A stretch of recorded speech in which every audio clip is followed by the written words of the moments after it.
Bueno chicos, el día de hoy vamos a hacer la construcción del concepto de integral en el cálculo. Bueno, resulta que existen ecuaciones que ustedes ya conocen que me permiten encontrar áreas de figuras ya conocidas.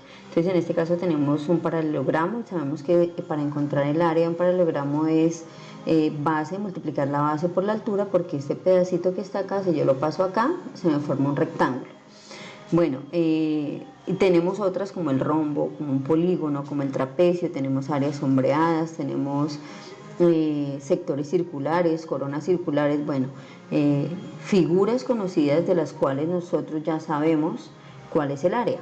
Pero ¿qué pasa con ese tipo de figuras irregulares para las cuales no existe una ecuación definida?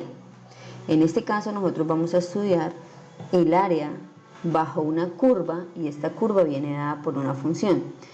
¿Cómo encontrar el área bajo la curva en un intervalo AB de una función f de x cualquiera? Ese es el inicio del concepto de la construcción de una integral. Entonces resulta que hubo un matemático que se llamó Bernhard Riemann, es un matemático alemán, que lo que hizo fue empezar a construir rectángulos bajo esa curva, porque como el área de un rectángulo es conocida, es base por altura, pues entonces él empezó a hacer rectángulos y a hacer una aproximación de lo que es esa curva.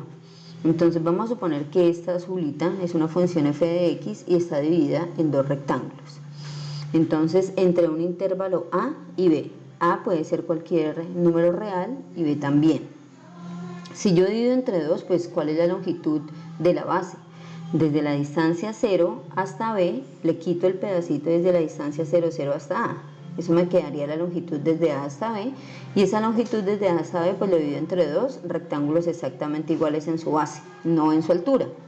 Y eso lo multiplico, cada una de sus bases la multiplico por la altura, sumo las dos áreas y ya tendría una aproximación muy lejana de lo que es el área bajo esta curva. ¿Cómo sale esta altura del primer rectángulo? Pues evaluando la función en f de a. Y la altura de este segundo rectángulo evaluando la función en f de b.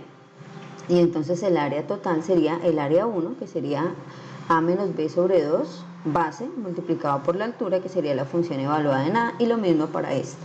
Entonces sería base a menos b sobre 2 por la altura, que sería la función evaluada en b, y aquí estaríamos haciendo una aproximación muy lejana de lo que es el área bajo la curva. Resulta que este matemático Riemann empezó a construir más rectángulos, no dos, sino él pensó qué pasaría si fueran 4.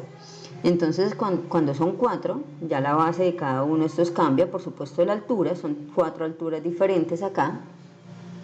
Entonces la base de cada rectángulo, ¿cómo sería? Pues sería la distancia b de 0 hasta b, le quito la distancia de 0 hasta a y me queda la longitud dividida en 4, porque son 4 rectángulos. Entonces me queda que cada una de las bases de esos rectángulos sería b menos a sobre 4, multiplicado por su altura. El área 1 sería b menos a sobre 4 multiplicado por la altura 1.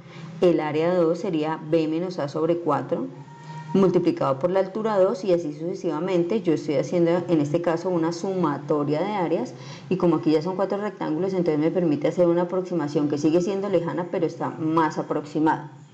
Si nosotros seguimos aumentando el número de rectángulos, pues entonces los espacios que van a quedar acá van a ser menos, y me voy a aproximar un poco más a lo que es el área bajo esta curva desde x igual a a hasta x igual a b. Para este caso hago exactamente igual. Entonces, ¿cuál es la base de este rectángulo? Sería la distancia b menos la distancia e, dividida en este caso en 8 rectángulos, y cada una de esas bases la multiplico por su respectiva altura.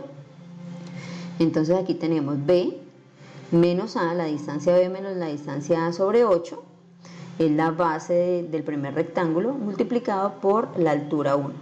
Y así mismo hacemos el área 2, sería la distancia a, la distancia b menos a sobre 8 multiplicado por la altura 2, b menos a sobre 8, que viene siendo cada una de estas bases, por su respectiva altura. Si yo sumara el área de esos rectángulos desde a igual a 1 hasta a igual a 8, pues tengo una aproximación más cercana, aunque sigue siendo muy inexacta, pero sí un poquito más cercana de lo que es el área bajo la curva entre x igual a hasta x igual b. Si nosotros seguimos aumentando rectángulos, pues estos rectángulos su base va a ser cada vez más pequeñita. Esa distancia la vamos a llamar un diferencial de x, y ese diferencial tiende a ser 0, porque voy a tener tantos rectángulos que la longitud de su base tiende a ser 0. ¿Cuántos rectángulos? N rectángulos. Y entonces, como yo tengo n rectángulos, ¿cuál va a ser la base de cada uno de los rectángulos? La distancia b menos la distancia a sobre n rectángulos. Y a eso yo lo voy a llamar un diferencial de x. Cada una de estas bases va a ser un diferencial de x. Y entonces yo puedo decir aquí de manera más exacta, bueno, y la altura de cada uno de ellos pues va a ser la función evaluada en x, le colocamos su y, pues porque vamos a tener muchos rectángulos, entonces aquí x va a tomar valores de 1 hasta n. El área entonces podemos decir que es una sumatoria.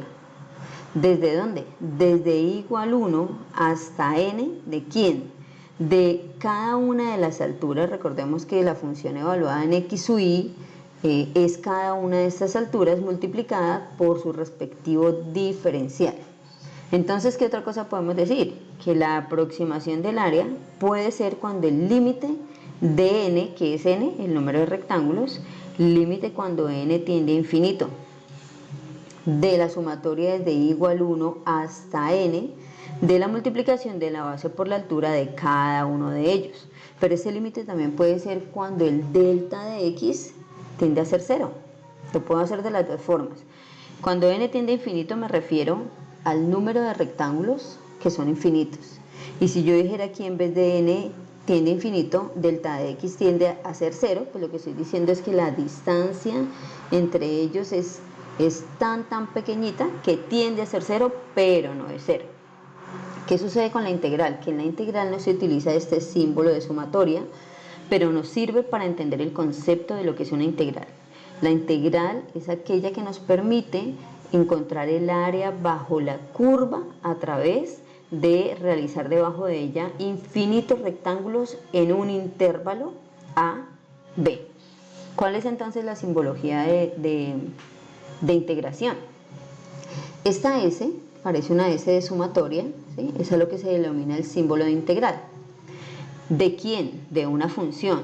Este f de x es la función que se está integrando, y el de x hace parte de toda esta simbología y no tiene una definición en sí misma, sino que me indica que la variable de integración en este caso es x. Nosotros no vimos, hemos visto únicamente tanto derivadas como integrales de una sola variable. Entonces tengo dos posibilidades: que no esté definida, es decir, que no tenga ni a ni b, sino simplemente que me digan la integral indefinida, o sea que no tiene límites, se denomina integral indefinida, y en este caso se integra teniendo en cuenta la propiedad, pero no se evalúa ningún intervalo. Entonces yo lo que obtengo aquí es otra función. En cambio, cuando me la dan definida, cuando me dicen desde a hasta b, me están dando un espacio de x igual a a hasta x igual b, vuelvo acá, hasta x igual b, y me están pidiendo que haga una aproximación de lo que es el área entre un valor x igual a hasta un valor x igual a b. Bueno, la integral de una función es otra función. Esa otra función se denomina antiderivada.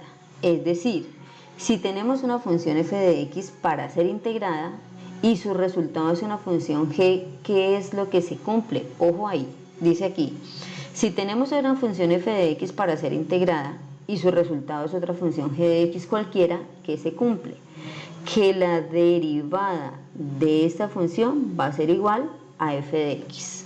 Vamos a mirar cómo es que eso se aplica, vamos a mirar cómo es que funciona, y lo vamos a probar también en GeoGebra. Entonces dice por aquí, primer ejemplo, dice: yo tengo la función f de x igual a x al cuadrado, una función muy conocida. Dice, algunas de sus antiderivadas, es decir, si me pidieran a mi integral de x al cuadrado, pueden ser, entonces aquí dice, puede ser la función g de x igual a x al cubo sobre 3, porque si yo derivo esta, me da x al cuadrado. Si yo derivo, nosotros ya sabemos cómo derivar, este 3 vas a multiplicar acá, y se cancela con este 3 de acá, y al exponente se le resta 1, es decir que me queda x al cuadrado. Entonces aquí, si h de x fuera la integral de x al cuadrado, se cumple que al derivarla vuelva a tener f de x. Entonces aquí, derivemos. Este 3 vas a multiplicar acá y se cancela con este 3 y me queda x al cuadrado y la integral de una constante 0, o sea que esta también podría ser la integral o la antiderivada de x al cuadrado. Y acá igual, entonces tenemos x a la 3 sobre 3 más una constante, y siempre se debe colocar más una constante porque la diferencia entre dos de estas es una constante. Si las tres funciones son antiderivadas de f de x, se cumple que la derivada de g de x es igual a f de x, la derivada de h de x es igual a f de x, la derivada de p de x es igual a f de x, y si nosotros derivamos cada una de estas, llegamos a x al cuadrado. Es la función contraria, así como la operación contraria de la suma es la resta, de la multiplicación es la división, de la potencia es la radicación. Entonces aquí lo que yo estoy haciendo, estas dos operaciones, la derivada y la integral, son funciones inversas. Estas funciones difieren una de la otra solamente en una constante. Entonces cuando me pidan a mí la derivada, la integral de x al cuadrado, ¿sí? Yo voy a colocar que es esta función y siempre le voy a colocar aquí un valor más c. Ya más adelante cuando hagamos ejercicios, entonces vamos a entender un poquito más. Otro ejemplo número 2. Entonces me dicen integral indefinida, o sea que solamente me están pidiendo que encuentre la función antiderivada de 4x al cubo. Entonces la función antiderivada aquí me dicen que es igual a x a la 4 más una constante c.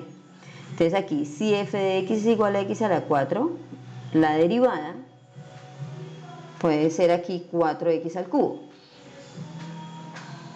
Si g de x es x a la 4 más 10, pues la derivada de esta g de x, ¿cuál es? Este baja aquí a multiplicar y se le resta 1 y la derivada de una constante 0. O sea que cada una de estas funciones puede ser la antiderivada de esta. Simplemente se coloca x a la 4 más un valor c, y ese valor c para nuestro caso puede ser 10.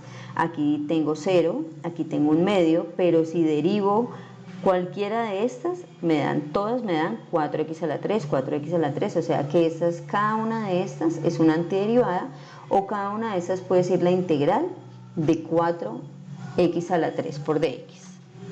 Bueno, finalmente vamos a conocer las propiedades de integración. Entonces aquí me dicen, son las básicas y son las que vamos a trabajar. Entonces la integral de una potencia. Estas propiedades se cumplen para integrales indefinidas también. La integral de a hasta b de una variable elevada a la n, es decir, de una potencia por dx, ¿a qué es igual? Fíjense que aquí en vez de restar sumo x a la n más 1 sobre todo esto sobre n más 1 más c, que es la constante. ¿Por qué arranco por esta? Al igual que en las derivadas, que arranqué también por la potencia, porque esta es fundamental para las demás. ¿Cómo pruebo yo que la integral desde a hasta b de 1, ojo, de una constante, es x? Pues entonces tenemos que derivar esta, y la derivada de esta, ¿cuál es? 1, pero me sirve para cualquier constante. La integral de una constante por una función desde a hasta b me dice que puedo sacar la constante y luego sí hacer la integral desde a hasta b de la función que me están dando. Y finalmente, la integral de una suma o una resta desde a hasta b, yo puedo separarlas y decir la integral de a hasta b de f de x por dx más o menos, depende de lo que tenga. La integral de a hasta b de g de x por dx. Estas son las que vamos a utilizar. Vamos a pasar entonces a hacer los ejercicios, aplicar cada una de estas y aprobarlas, por supuesto, en GeoGebra. Espero que haya quedado un poquitico claro, pero haciendo ejercicios y verificando en GeoGebra realmente nos va a quedar claro.